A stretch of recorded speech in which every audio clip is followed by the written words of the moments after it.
Cerai ni dah jadi trend konten je ke? Ya, tahu. Cerai tu perkara halal. Tapi tu kan perkara yang paling Allah benci. Menipulah kan kalau kita kata kita yang bujang ni tak rasa triggered. Kadang tu rasa macam baik lambat kahwin lah asalkan tak salah pilih. Tapi bila kita fikir balik, lama tu berapa lama? Sampai bila baru kita akan yakin yang kita tak akan salah pilih? Saya ada jumpa satu jawapan ni yang saya nak share pada semua orang. Ustazah kata sebelum kahwin ni kita ada pilihan. Kalau yakin, teruskan. Kalau tak, awal-awal lagi kita undur diri. Sebab kalau dah kahwin, bukan senang dah kita nak kembali. So, Ustazah suruh kita cek 5 perkara ni dulu sebelum kita yakin nak pilih seseorang. Apa tu?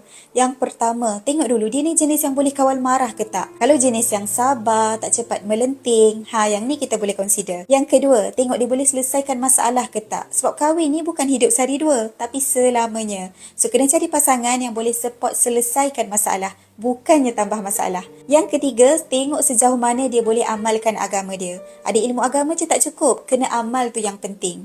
Dia bukan ustaz tak apa, asalkan dia start. Yang keempat, tengok cara dia layan family dia. Sebab nak tak nak, seseorang tu dibentuk dari suasana dia dibesarkan. So, kalau dia jenis yang layan family baik-baik, insya-Allah kita akan dapat layanan yang sama. Yang kelima, tengok cara dia urus kewangan. Berapa banyak isu perceraian disebabkan masalah kewangan.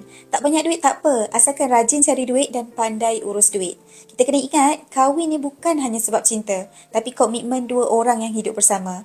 Sebab itulah, tanpa tanggungjawab dan juga agama, hubungan tu takkan kekal lama. Nak dapatkan banyak lagi nasihat berkenaan hubungan, jangan cari saya. Sebab saya hanya baca apa yang ada dalam buku Nasihat Jodoh ni. Dari mula cari pasangan, sampailah nak kekalkan perkahwinan. So, apa lagi? Jangan lupa baca tau.